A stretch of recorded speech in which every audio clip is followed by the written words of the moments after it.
ബീഹാറിൽ 5 ലോക്സഭാ മണ്ഡലങ്ങളിലേക്കുള്ള വോട്ടെടുപ്പ് തുടരുകയാണ്. കേന്ദ്രമന്ത്രിയും ബി.ജെ.പി. സ്ഥാനാർത്ഥിയുമായ ഗിരിരാജ് സിംഗും സി.പി.ഐ. സ്ഥാനാർത്ഥി അവധേഷ് കുമാർ റായും തമ്മിൽ ഏറ്റുമുട്ടുന്ന ബെഗുസരായ് മണ്ഡലമാണ് ഈ ഘട്ടത്തിലെ ശ്രദ്ധാകേന്ദ്രം. കഴിഞ്ഞ 3 ഘട്ടങ്ങളിലും 60% താഴെയായിരുന്നു ബീഹാറിൽ പോളിംഗ്. ഇപ്പോൾ സിബി ബീഹാറിൽ നിന്ന് പാറ്റ്നയിൽ നിന്ന് നമ്മൾക്കൊപ്പം ചേരുന്നുണ്ട്. സിബി, എന്താണ് പോളിംഗുമായി ബന്ധപ്പെട്ട ഏറ്റവും പുതിയ വിവരങ്ങൾ?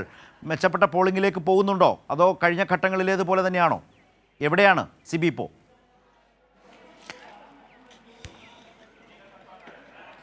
ശരത്ത്, ഞാനിപ്പോൾ ബെഗുസരായ് മണ്ഡലത്തിലാണ്. ബെഗുസരായ് മണ്ഡലത്തിലെ രാജാബാര എന്ന സ്കൂളിലാണ്. ഇവിടെ എല്ലാം തന്നെയും ഒരു രാവിലെ ഭേദപ്പെട്ട പോളിംഗ് ഉണ്ടായിരുന്നു. പോളിംഗ് ബൂത്തുകളിൽ നീണ്ട ക്യൂ ഉണ്ടായിരുന്നു. പക്ഷേ ഇപ്പോൾ ഉച്ചയോടുകൂടി തന്നെ ഒരു വലിയ ചൂട് നമുക്കറിയാം. ഈ നോർത്ത് ഇന്ത്യൻ ആഗമനം ഒരു ചൂടുകാലമാണ്. അതുകൊണ്ട് തന്നെ ഉച്ചയോടുകൂടി തന്നെ ഇപ്പോൾ ഈ പോളിംഗ് ബൂത്തുകളിലേക്കുള്ള നിര കുറഞ്ഞിട്ടുണ്ട്. എങ്കിലും രാവിലെ അല്പം ഭേദപ്പെട്ട പോളിംഗ് രേഖപ്പെടുത്തി. ഇപ്പോൾ പോളിംഗ് മന്ദഗതിയിലാണെന്ന് പറയാം. ഇതുവരെ ഇലക്ഷൻ കമ്മീഷൻ നൽകിയ ഒരു ഔദ്യോഗിക കണക്ക് പ്രകാരം 11 മണി വരെ 22.54% പോളിംഗ് രേഖപ്പെടുത്തി എന്നുള്ളതാണ്. എങ്കിൽ പോലും ഒരു 30%-ലധികം ഉച്ചയ്ക്ക് മുൻപായി പോളിംഗ് രേഖപ്പെടുത്തിയെന്ന് നമുക്ക് പറയാം.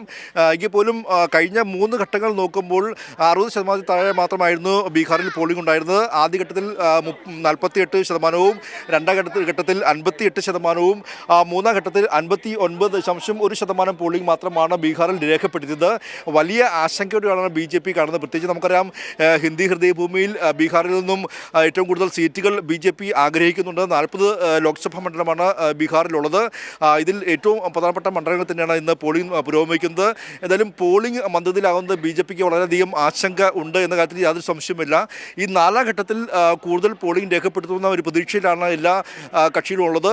ഞാനിപ്പോൾ നിൽക്കുന്ന ബെഗുസരയെ സംബന്ധിച്ച് ഇടതുപക്ഷവും ബി.ജെ.പിയും നേർക്കുനേർ പോരാടുന്ന ഒരു മണ്ഡലം എന്ന നിലയിൽ ഏറെ ശ്രദ്ധേയമാണ്. ബി.ജെ.പിയുടെ സ്ഥാനാർത്ഥിയായി കേന്ദ്രമന്ത്രി ഗിരിരാജ് സിംഗും സി.പി.ഐയുടെ സ്ഥാനാർത്ഥിയായി അവധേഷുമാണ് മത്സരിക്കുന്നത്. എന്തായാലും കഴിഞ്ഞ തവണ കനയ്യകുമാർ മത്സരിച്ച് പരാജയപ്പെട്ട ഒരു മണ്ഡലം കൂടിയാണ്. എങ്കിൽ പോലും ഇത്തവണ പ്രതിപക്ഷ സഖ്യം എന്ന നിലയിൽ ആർ.ജെ.ഡിയും കോൺഗ്രസും ഇടതുപക്ഷ പാർട്ടിയെല്ലാം തന്നെ ഒരുമിച്ച് മത്സരിക്കുമ്പോൾ സ്വാഭാവികമായി ഈ മണ്ഡലം തിരിച്ചുപിടിക്കാൻ കഴിയുമെന്ന ഒരു പ്രതീക്ഷ ബെഗുസരയിലുണ്ട്. ബെഗുസരയെ കൂടാതെ മറ്റ് 4 മണ്ഡലം, സമസ്തിപൂറുണ്ട്, മുൻഗറുണ്ട്, ഉജിയാർപൂറുണ്ട്, ഗർഭംഗയുണ്ട്. അങ്ങനെ 5 മണ്ഡലങ്ങളാണ് ഇന്നിപ്പോൾ ഈ ഒരു പോളിംഗ് വോട്ടെടുപ്പ് പുരോഗമിക്കുന്നത്. എന്തായാലും പോളിംഗ് ശതമാനം എത്രത്തോളം ഉയരുമെന്നുള്ളതാണ് ഏറ്റവും പ്രധാനപ്പെട്ട കാര്യം. അതോടൊപ്പം തന്നെ ഈ കർഷക സമരങ്ങളും കൂടാതെ ഈ ജാതി രാഷ്ട്രീയമെല്ലാം തന്നെ വേറെ ചർച്ച ചെയ്യപ്പെടുന്ന ഒരു മണ്ഡലം, ഒരു സംസ്ഥാനം കൂടിയാണ് ബീഹാർ. അതുകൊണ്ട് തന്നെ ബീഹാറിലെ ഈ ഒരു വോട്ടെടുപ്പിന് ഏറെ പ്രാധാന്യമുണ്ട്. ഇതുവരെ മറ്റ് അനിഷ്ട സംഭവം തന്നെ റിപ്പോർട്ട് ചെയ്തിട്ടില്ല. എങ്കിൽ പോലും പോളിംഗ് ഇപ്പോൾ ഉച്ചയോടെ മന്ദഗതിയിലായിട്ടുണ്ട്. രാവിലെ ഭേദപ്പെട്ട പോളിംഗ് ബീഹാറിലെ ബെഗുസരായ് മണ്ഡലത്തിൽ നിന്നുമാണ്